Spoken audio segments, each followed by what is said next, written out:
Channel Sports Central will be going over our next schedule preview this offseason, and it will be over the Cincinnati Bearcats. And this is a team that went 11-3 in the 2019 season, and yeah, it was overall a great season for Cincinnati. They made it all the way to the conference championship game where they did take a loss to Memphis, but once again, still a great season for Cincinnati. Today we're going to be going over whether or not they can do it again in 2020 and whether or not this team will make another run at the AAC. We're going to be going over a few players that this team will be losing, who they're going to be returning, and us going over their schedule for the first time this offseason. Starting off with the games that Cincinnati's had since November. We start off on November 2nd when they played East Carolina. That was a road game, major shootout there, 46-43. They got the win, and certainly East Carolina last season, they were not very good. So if they would have lost that one, that would have been very, very detrimental to their chances of making it to their conference championship game. But they were able to get the win there, 46-43 in the end. They also had a major win against UConn, 48-3. They had a blowout win there. They also had a win at South Florida, 20-17. That was a good win there as well. And then they also had a Temple win, 15-13. Finished off the regular season at Memphis, 24-34. And it's kind of crazy. I mean, typically you never see this. I mean, they had to play Memphis on the road in 2 consecutive weeks. I mean, the first time they played Memphis, 24-34, and many people were expecting Cincinnati to actually come out on top in the second week in the conference championship, but Memphis ended up holding their ground. They ended up getting the win, 24-29 there. But yeah, once again, still great season for Cincinnati, no doubt. I mean, for it to be an 11-win season, certainly there's nothing really to be upset about there. But yeah, they played Boston College on January 2nd in their bowl game, got the win there 38-6. So yeah, they absolutely blew out Boston College in their bowl game. So yeah, I definitely think Cincinnati was a team that definitely deserved a New Year's Six bowl game if they could have made it. But yeah, overall, it just was Memphis's year as far as AAC goes. But yeah, as far as the trend goes for Cincinnati, between September and October, they were 6-1, and then between November and the postseason, they were 5-2. So yeah, they're a very consistent team all season long. So yeah, Cincinnati, once again, great season for them, no doubt on that. Moving on to returning production for Cincinnati, they returned their starting quarterback in Desmond Ridder, which he was a great player for this team last season, as he had just over 2,100 yards of offense with 18 touchdowns and 9 interceptions last season. He actually had 620 rushing yards, if you could add that to it. So he basically had, I believe, just over 3,000 yards, or just right around 3,000 yards of total offense last season. So yeah, he was a great quarterback, one of the best in the AAC last season.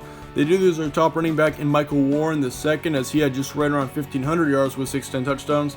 So he's going to be the biggest loss on this team for sure. I mean, he definitely, when you get a running back that puts up nearly 1,500 yards in a season, that's obviously going to be a really tough loss when they leave. And so yeah, for Cincinnati, that's going to be a major loss there. They also return their second running back in Garrett Dokes, which he had just ran around 600 yards of offense with 6 touchdowns last season. So that's good that they return him at least. Yeah, I do expect him to take over the main role as the running back next season if he can stay healthy. They do return their top receiver in Alec Pierce, so that's going to be good, as he had just right over 650 yards last season with 2 touchdowns.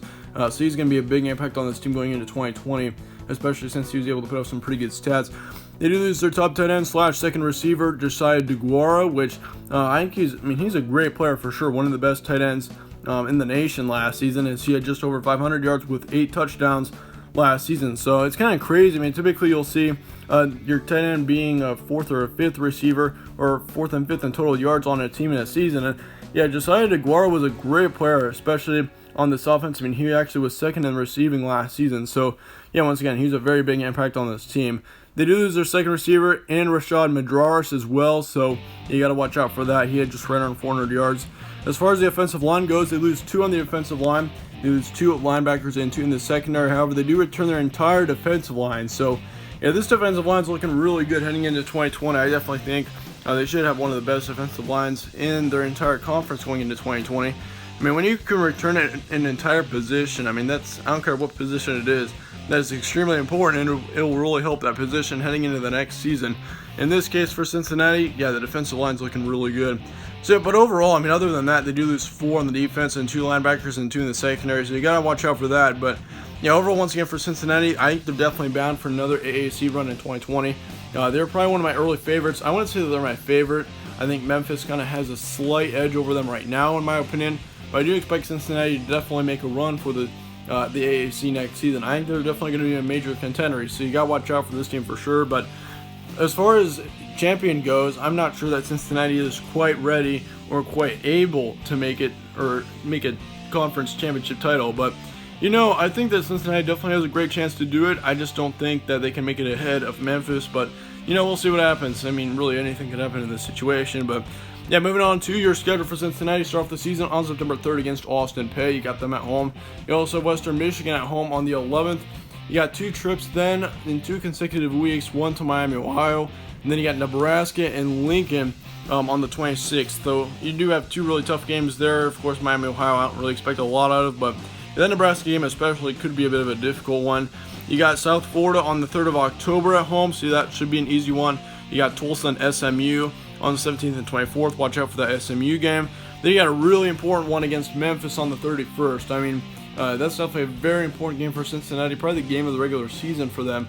If they win that one, that will give them a lot of momentum going into the rest of the season. I mean, whichever team wins that game, honestly, I do probably expect to go on to win AAC for sure. And definitely, I'm guessing whoever wins that game will likely have an automatic bid to the conference championship game. On November 7th, they got Houston at home. They also have East Carolina at home. Then you finish off the season against UCF and Temple. Both of those are going to be road games, and here's what I'm expecting. I'll give you 3 guaranteed wins. Once again, we don't go over every game in our schedule previews. We'll do that in our actual previews coming out in a few weeks. But yeah, we got Austin Peay, Western Michigan, and East Carolina as your guaranteed wins. Your record estimation will be 8-4 to 10-2. Once again, I expect Cincinnati to hang right around where they were last season. I don't expect anything crazy. I don't expect them to go undefeated by any means, but yeah, I definitely think Cincinnati has a great chance to put up some great numbers and put up a great season in general. Once again, 8-4 to 10-2 will be your record estimation. Yeah, that about wraps up the schedule preview, though. Nonetheless, let me know your thoughts in the comments below on Cincinnati. Let me know whether you think they will win their conference or not. But yeah, thank you guys all for watching. If you enjoyed it, be sure to slap a like on it. Subscribe as well. It really helps out the channel, and I'd really appreciate that. But once again, thanks all for watching. Stay tuned for more from All Sports Central, and I will see you all later.